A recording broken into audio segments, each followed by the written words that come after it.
Genesisy toko fa 17.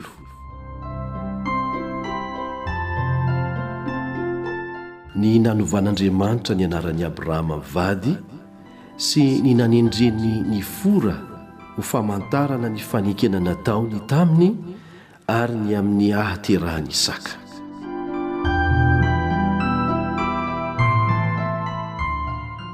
Ary rehefa 7 taona Abrahama dia nisehon'i Jehova izy ka nitenenany hoe: izaho no Andriamanitra tsy toa, mandeha any ao anatrehiko ka aoka ho tsy misy tsiny ianao, fa izaho hanao ny fanekeko ho amiko sy ho aminao ary hamaro anao indrindra.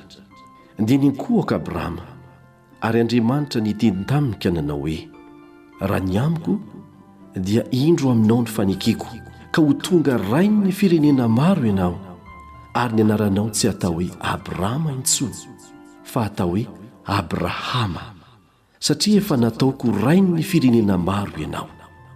Dia hamaro ny taranakao indrindra aho ka ataoko firenena maro ianao, ary isy mpanjaka iseho avy aminao, ary haoroko ny fanekeko ho amiko sy ho aminao mba amin'ny taranakao mandimby ianao hatramin'ny taranaka faramandimby ho fanekena mandrakizay, mba ho Andriamanitrao sy ny taranakao mandimby anao aho, ary omeko anao sy ny taranakao any aorianao ny tany fivahinianao dia ny tany Kanana rehetra ho fananana mandrakizay, ary ho Andriamaniny aho.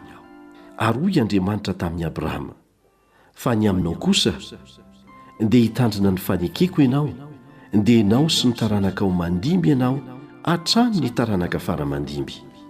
Ary izaho no fanekeko ho amiko sy ho aminareo sy ny taranakao mandimby ianao, dia izay ho tandremanareo ho forana ny lehilahy rehetra eo aminareo.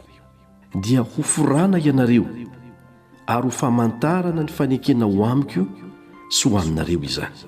Ny zazalahy teraka havalohana eo aminareo no ho forana, dia ny lehilahy rehetra amin'ny taranakareo hatramin'ny faramandimby, na ny omby kely na izay nividim-bola tamin'ny hafa firenena ka tsy avy amin'ny taranakao, tsy maintsy ho forana ny omby kelinao sy izay nividinao vola, ary ny fanekeko ho ao amin'ny nofonareo ho fanekena mandrakizay. Ary ny lehilahy tsy voafora izay tsy mbola noforana dia ho fongorana tsy ho amin'ny fireneny, efa nivadika ny fanekeko izy. Dia hoy Andriamanitra tamin'ny Abrahama: ny amin'ny Sarai vadinao dia tsy mba hataonao Sarai intsony ny anarany, fa Saraha no ho anarany. Ary hitahy azy aho ka hampanana azy zazalahy io anao, eny hitahy azy aho ka ho tonga firenena maro izy, ary isy mpanjaka ny firenena maro avy aminy. Dia niankohoka Abrahama ary nitsiky dia nanao anakampo hoe: hiteraka va aho izay efa 100 taona, ary hiteraka va Saraha izay efa 70 taona?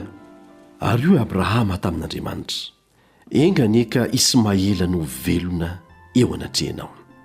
Ary hoy Andriamanitra: tsia, fa Saraha vadinao hiteraka zazalahy aminao, ary ny anarany dia ataonao hoe Isaka, ary ny fanekeko haoriko aminy ho fanekena mandrakizay ho an'ny taranany mandimby azy.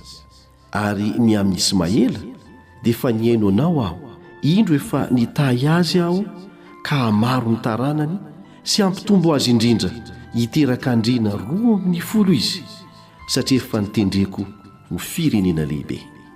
Nefa ny fanekeko haoriko amin'ny Isaka izay ateraka Saraha aminao raha avy ny taona toy izao. Ary efa vita ny teny nataony taminy dia niakatra Andriamanitra niala teo amin'ny Abrahama.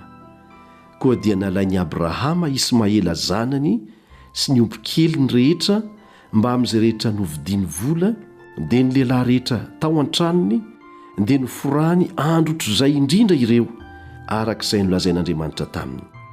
Ary efa 70 taona Abrahama raha noforana izy. Ary efa 13 taona Ismaela zanany raha noforana izy.